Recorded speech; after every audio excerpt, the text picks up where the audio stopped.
All right, so today's video, we're going to be watching a, well, technically Pro 5, but they were Legend 2 last season, of D.Va against ZARYA. This is the player we previously watched last season who had a really good win rate and climbed pretty high on D.Va, playing against ZARYA. I wanted to kind of see how that played out. It says, hi. Hi again, you may remember me as the Legend 2 D.Va that claimed to have perfected the melee D.Va build at the end of Season 16. Back then, you requested I find a game versus ZARYA to showcase how the build plays into her. This game might not be in Legend because of the rank reset, but I assure you the MMR in my lobbies has remained very similar as I climb back up the ranks. That's normal. I mean, the MMR reset, the rank reset just kept you at the same MMR and just made you climb back up again. I should note that since last season, Mecha Punch has seen some changes and now properly scales with weapon power. It only did after remech in Season 16 because of a bug. And the power has been changed from 75% more damage per melee to 50% increased melee speed in boosters. This has made the early game a little less consistent, but in mid to late game, I end up with double the punches as before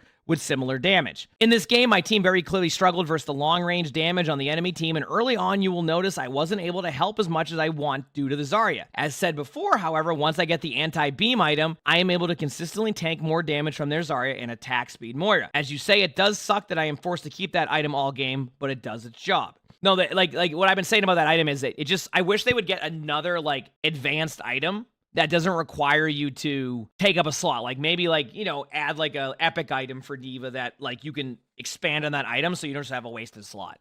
Because some heroes don't need to, use slots like that and ends up being, fine. D.Va's if you go against ZARYA, you have to use that. Okay, so it says, variations of this build also work for the new Sigmas and Junk poke comps. One important thing to keep in mind with my build is to try to prioritize weapon power as it also scales your melee. All right, let's see how it goes. Obviously, I'll show people the builds as we start. Mecha Punch, Armor, and Siphon Gloves, which is normal. All right, here we go. I'm ready. I'm going over the top. This is a viable strat. I see you. I see what you're doing here. Trying to use the third person. Although you're kind of peeking through the doorway. Yep. I still haven't quite figured out the best way to play Esperanza in Stadium yet. I get the beginning, that is. Early fights.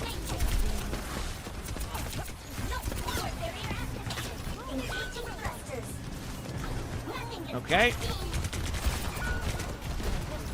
Target focus is definitely there. Yeah, this map, I'm still trying to figure it out. But obviously, if you're going against the ZARYA, it's really hard to just take that 1v1 early. Especially early game, where they change the melee build a little bit, where before you could kind of get away with it. It is also, I don't know if it's intentional, but, and I don't know if they fixed it yet, but there's a bug, or I don't know if it's a bug or just an intended feature, which I imagine it might be a bug, where the melee build resets off of a ZARYA bubble. So if a ZARYA bubbles, and then you melee them during that, and the bubble goes away, you get your melee back, your flight back, the melee build, where you get the booster again. It's very interesting. That might get somebody because of ZARYA. Nope, that bubble lasts forever. So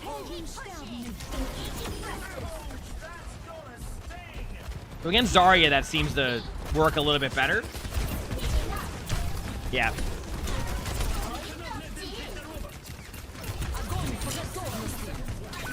You got the kill on the ZARYA, though. I mean, at this point, you don't have to remember, if you lose the first round of Stadium, it's okay.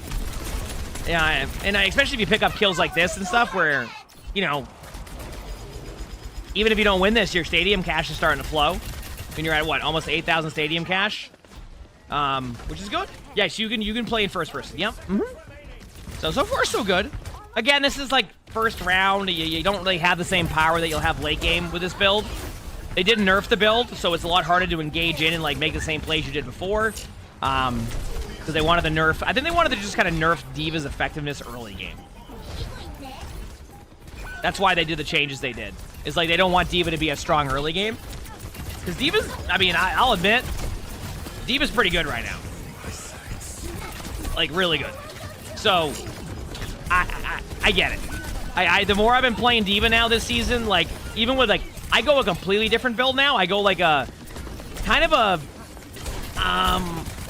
what's the way to put it? A defense matrix attack power or weapon power build, and it's really fun. Weapon power, attack speed, and it ends up going pretty well, so. Do I think the Nano Gauntlet is still viable? The Gloom Gauntlet? Probably. I would imagine so because of the speed boost and a little bit of HP. Yeah, I would say so. I don't know where the build's going to go. In this situation, by the way, and obviously you know, but remember to dive backline a little bit more, especially in these like before overtime games. I think you would have had a bit more success there. I know you probably felt obligated to be on the bot, but I think you could have been okay going for further heroes. But I think you even know that when you see that back. I mean, you just asked the question about that. So right into the second round, you got Gloom Gauntlet, which melee damage grants 10% movement speed and restores 5% life over 2 seconds. Again, I think this is where survivability goes, and if you look at Siphon Gloves, it adds even more HP that you heal, so that's why the build kind of works this way. And then Plot Armor, I was talking about earlier, where Plot Armor kind of has to take up a slot no matter what. I would like in the future, and again, I think in the future it would be nice if they do like a Plot Armor, I don't know, maybe like make like an epic item version of Plot Armor. You could even make it as expensive as, if their concern is like, well, we don't want to make a really overpowered item that also like is good against Zarya. Like you could make it as as expensive as like Eye of the Spider, right? Like you or the Closer. Those are like what, 14 and 14.5k. So you have to put a good amount into that. You don't even need to make it like a 10k item. But I think it would be nice to have a bit of an upgrade from Plot Armor, so you don't feel like you have to just like take up a slot. And the only reason why I say that, listen, if it was consistent across the board with taking up slots, I get it, right? But there's a lot of heroes that don't need to, like, basically take a slot to take up one aspect of the game. Does that make sense? So I'm hoping that eventually they can find a way to, like, just make the item, you know, maybe they could even, like, if they're concerned about, like, survivability against the Zarya, I mean, I could even suggest they add, like, an extra part to it and make it only 50% damage reduction or something, right? So at that point, your trade-off is you lose a little bit of damage reduction, but you get an extra stat. You know what I mean? Anyway, sorry, little side note there.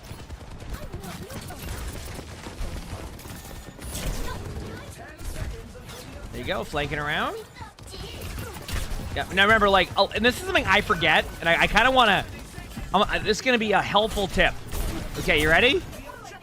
Helpful tip for anybody playing Stadium. If you get Gloom Gauntlet, I want you to remember this. You have Gloom Gauntlet. You have Gloom Gauntlet. You have Gloom Gauntlet. I am doing that because I always forget that I have Gloom Gauntlet. It is a melee item that really benefits when you're close range. Use that item effectively. I always forget I have it for like the first 4 rounds after I get it, and then I'm like, oh, wait a second. I have this item. Now, maybe you'll remember that because I always forget. It doesn't mean just sit there and melee them. It means that, like, even if you're escaping out, throw that melee, right? It is a beneficial item that increases your movement speed and heals you a little bit. It's good. I just always forget about it sometimes when I get it.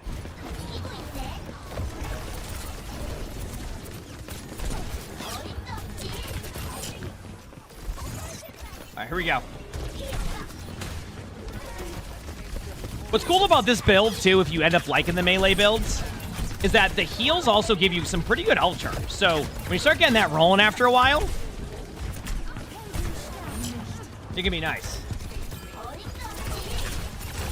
Here it is.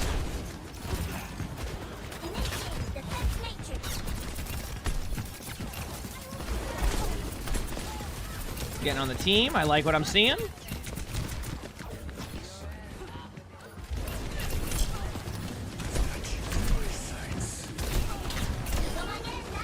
Nice, good job. I love the melee resets. Getting the kills, going in. I can definitely see where the build is a little bit worse, though, early game. You can kind of see it. Also, I like how you still haven't gotten the point yet. The classic. There you go. Now you got it.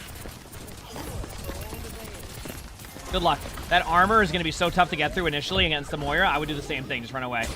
Yep.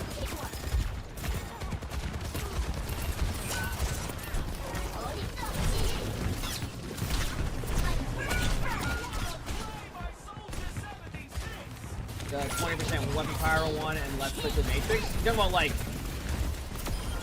Oh, yeah. I know, I agree with you on that one. I think multitask mod is a good example of what you're saying, yes. And that's why I think that they should have an upgraded version of plot armor later on.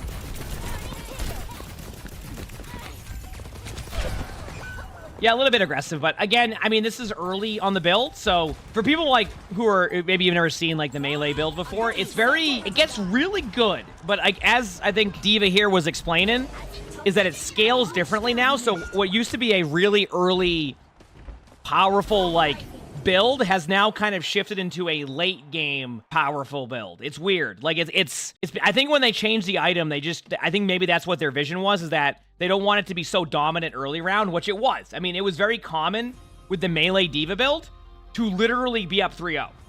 The problem was is that you wouldn't scale well later on and you would just lose, right? If they had a Zarya or Ryan, etc.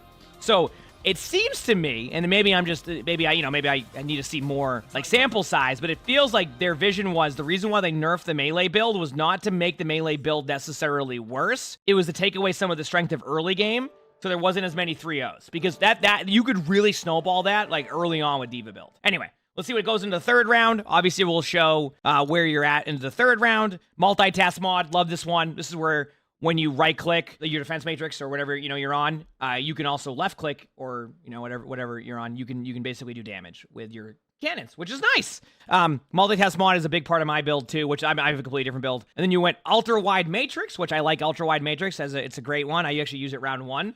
Yeah, good upgrades here. Should be a good round for you, especially with the multitask mod. I think the multitask mod catches people off guard for a while. Ready to see what happens next?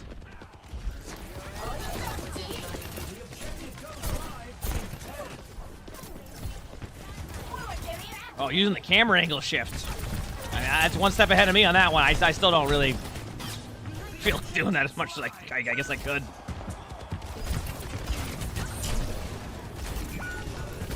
Yep. See how this goes. Looking for the Zarya. You go for melee. That melee will be good for your HP. Now you can defense matrix. Remember, your DM's a little bit longer now, so. Okay, backing up. Solid there. You got plot armor, so you're not worried about that right now. There it is. Got the melee reset. Go DB. Oh, nice picks. You can get out with the. There you go. Good backline pressure, doing that right. Avoiding the the Zarya prior to that. I think that's good. Good luck trying to get the Moira's armor off. If there's wrong version on the spectate code, it generally means that the code's already expired. All right, watch how you play it. Going for the angles on the Zarya. There you go. Going up. No. Up. Yep. I guess you could ult this if you wanted to, but a survivability tool for it's probably not a bad idea either. All right, Moira no fade. Try to follow the Moira with some melees. There you go. First, he's going to res that no matter what. You do have an ult, though, so if you need to get your ult going here, that's not waiting to happen. Oh. Oh, I guess you lost a teammate back there, maybe? Oh, no.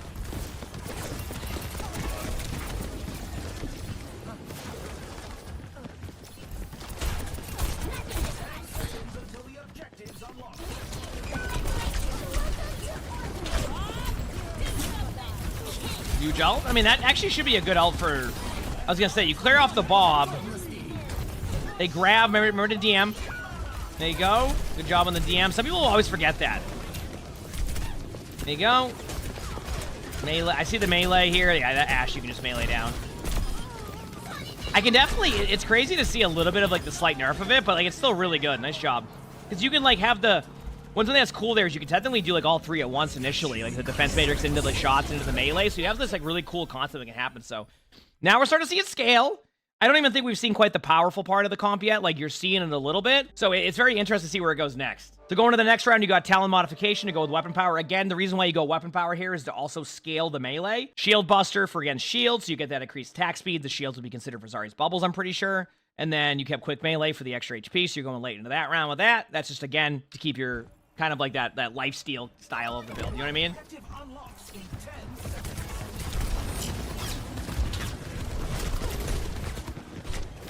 Here we go.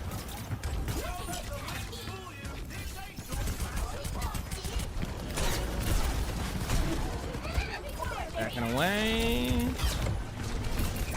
Watch what you do here. Yeah, well, multitask mod, you can be a little bit more face tanky if you want. And we have it. Thanks for the 11 months of tier. I think we should. How are we doing? Good. How about you? Hi, Emongg. Hi, chat. How is everyone? Hope you're doing well. We're vibing. Yeah, remember with plot armor chat, you can be a little bit more face tanky on the Zarya if you need to be. Just remember, it's when your defense matrix is active. It doesn't just take away the damage. So you need to make sure that you're timing your DM during those moments. It can be really effective. Now you're seeing a bit more of how the melee build works. Definitely is still a little. It's funny. I can tell it got nerfed. Like I can it's, but it's still good. But I can tell too, like how it plays a little bit now. What rank is this? I mean, basically legend, because they were legend 2 last season. So yeah, do your thing, Cloud, and have a good rest of your night. Yeah, and thank you. There you go. Nice job using going back to help your team. Also, reminder with the defense matrix one that you got, you can be a little bit more. Yeah, sometimes you're trying to manage like a DM where I think you could save a teammate or two with that range. It's and the only reason why I even say that is because I've started to use that as one of my first powers, and it's so good for that type of survivability. It's crazy. You can get some good stuff going. That was me playing when you first saw it. No, I'm watching the D.Va against ZARYA one. It's interesting because I don't think the D.Va went. I'll look in a second. I know the D.Va, the ZARYA. I believe what they went. Yeah. Going to the melees. Now you can just kind of be really aggressive. Probably ult this. Absolutely can ult that. Yep. Using the D.Va ult as cover. You can do that, chat, against some of that stuff. Nice job there. Going back to the ZARYA. You're a little bit too aggressive. A little bit too aggressive, but I get it. I think in these moments you have like kind of a decision. Do you fall back, or do you just keep going in and just try to like go for the kills and just reset? And you probably made the right choice because the bot's not going to move during that, so that's good. There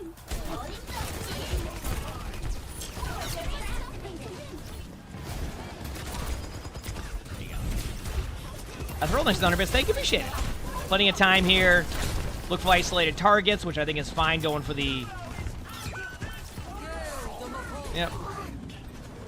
Remember, you can DM a little bit here, too. Like, right there, one thing I would have tried to do, and I'm not sure if it would have mattered, I would have tried to DM the Reaper because of the range you have.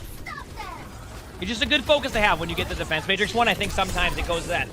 It's kind of like, oh, well, they got off the point. Wonderful. It's kind of like that muscle memory thing sometimes where, like, you know, if a D.Va gets the ult that's quicker, I don't counterplay it as well as I could normally do because I'm not used to that timing. The same thing can be said for Defense Matrix range, is like you're so used to the range of it that you don't even, like, you'll start to realize how far you can DM and, like, basically be effective. So it's cool. All right, we'll go to the next round, round 5, and see what you've done to your build. You got stat boost. Great choice. It's funny because, like, my build is similar without the melee. Like, I get some of these same items, so it's pretty fun to see. I have the Spider. Great choice here. 25% weapon power. That's going to add to the melee scale. Still have plot armor, icy coolant as like your kind of like in-between item. 10% weapon power, 5% cooldown reduction. Everything here on paper seems good. Yeah, I don't really have any. Yeah, it seems good on paper. So we'll see how it goes into this round and how you play. Does D.Va Boop count as melee damage? I think it counts as ability power because of boosters, right? And I think boosters are considered ability power. Maybe I'm wrong. I don't know. I think boosters are ability power, so that's what your damage would be. Although I don't think it would be that much damage, even if I went max ability power and just flew into people. I don't know, like, as D.Va, I don't know how that would go. Good job. Remember, you have that increased defense matrix range. Yep. Being aggressive here is the right play. Remember, your DM could be useful here for some of your teammates, too. The reason why the D.Va's flying into the wall there, chat, is to get the stat boost stuff going. At least that's why I think the D.Va did that. Is you fly into the wall to get the stat boost. So that way your defense matrix comes back. If I understand the ability correctly, let me make sure I'm understanding this correctly. During the first 2 seconds of boosters, yes, it recovers faster. So like that was one of those plays where you're just getting your DM up quicker, so you can kind of get back into the flow of the team fight. Yeah, that's what it does. I'm glad I knew the ability because I've been using the ability like that for a while now. Imagine if I just forgot what it was and wasn't doing that right. Now we at least know, right? Yep, that's exactly what D.Va's doing. 100%.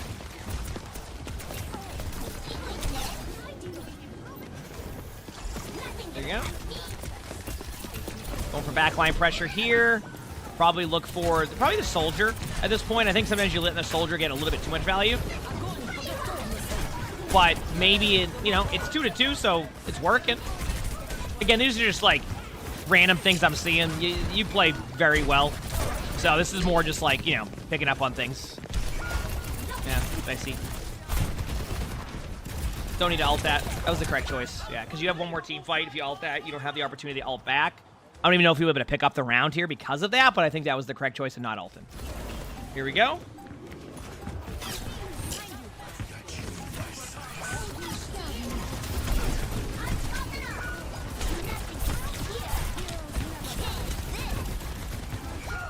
Yeah, good D.Va location. Basically just trying to stay alive. I mean, it's not really meant to be a amazing ult. Yeah, you're going to fall over.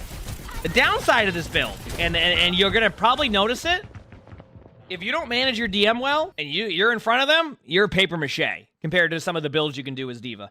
Again, it's not like the worst. It's just, it is the one downside you'll see to the build is that you'll get shredded if they target focus you. If you don't have your DM up, of course. I mean, that could happen normally, but there's some builds where you can kind of you can build into like tankiness and like damage, which is kind of where I go, and it's not as easy for them to demech me. So it's like, even if I'm low on cooldowns, I can have a little bit of survivability. Again, that's the fun part about Stadium is the difference in builds, you know? That's the cool part. Okay, so looking at what you've done with your builds here, remember, you're at 70% of weapon power. Looks like you brought in the closer, traded out an item. So you got the closer, which is just the critical damage one and more weapon power. Shield buster's still there. So yeah, you have a good item selection here. Outside of like, you know, obviously you have to keep plot armor because of the survivability, but your item selection's fine. For the melee build itself, yeah, you're stacking your weapon power. You have good damage there. Actually, your Juno went the speed ring with the extra overhealth too, so that could be super helpful.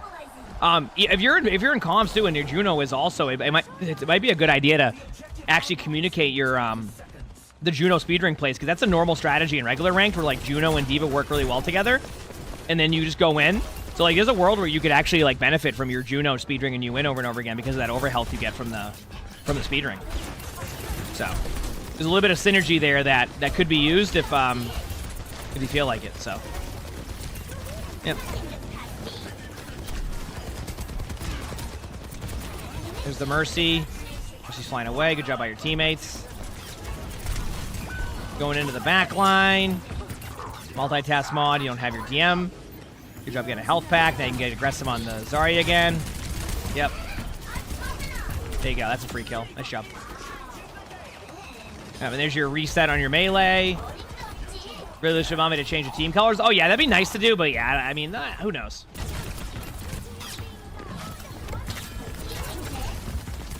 There you go.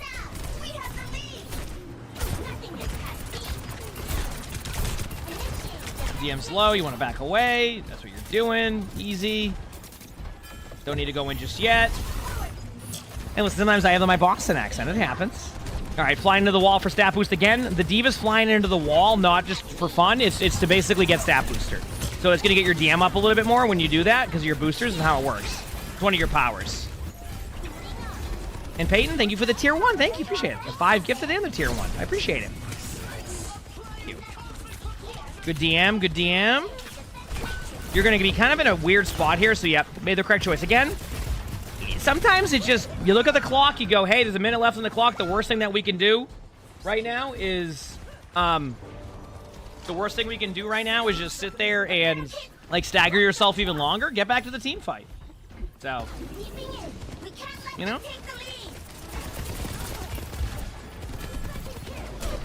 There's the soldier. You're backing away a little bit. I'm ready.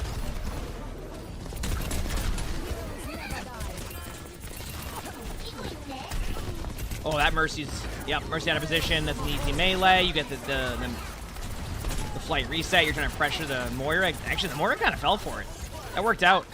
Because the Moira didn't really need to focus you there, because like the armor alone is going to keep the... D.Va's aren't the best against armor. That's why for a long time in core Overwatch... I think that,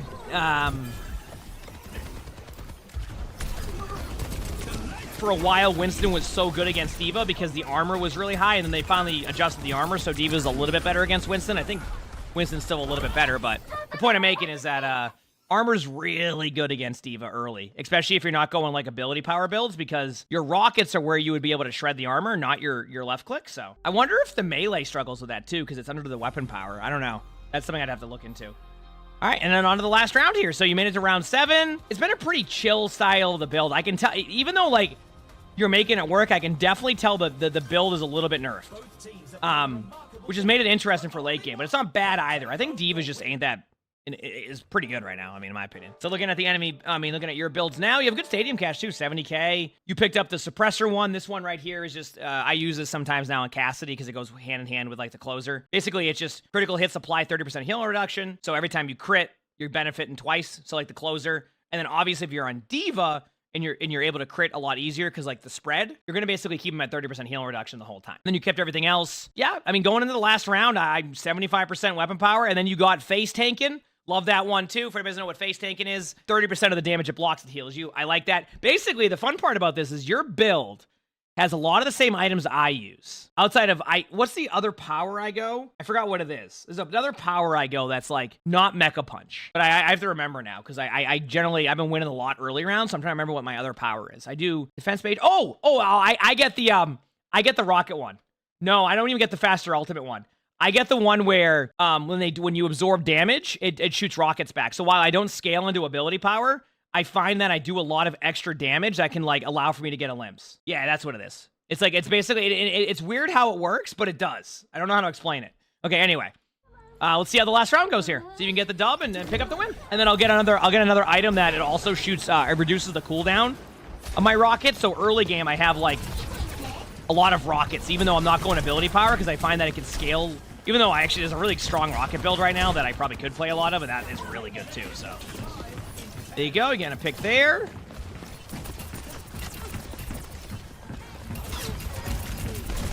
All right, going aggressive. Again, your damage output at the very worst here, or I guess very least, what you can do is just keep critting people and forcing them to be like less healed, which actually can be really effective here. You basically can prevent a ton of healing, and then if you get into a weird spot, you can defense matrix and heal up. So it's funny, you've kind of built into a tanky build late game and like more of like a utility style build and basically being able to effectively use the melee, which is good because one of the concerns with melee is that it would scale not that well. But if you're able to build off of it and then have it be effective during the middle rounds and then still be able to build into something else the rest of the way, you got yourself a pretty good build, right? One of the cool parts about, I think, stadium builds is you need to be able to have a build that you don't like. If they do anything different, then that would be good against your build. You can segue it, and I think that was a good idea. So, yeah. So far, so good. Again, you're getting more heals now, so you can be a little bit more, you know, defense matrix heavy here. This is just a die on point situation, I'd say. Yep. Don't ult. Maybe you feel like you can survive that? Okay, no. The reason why I didn't want you to ult that is because you were down 3, and they have like a Zarya there. Late game Zarya might have good cooldown reduction or like have bubbles quicker.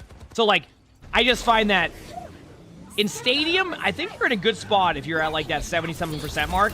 It's not a guaranteed win, but you certainly can get it into a spot where they're using a lot of cooldowns to get back, and then you can win that way. So that's why I noticed that, but either way, it's fine.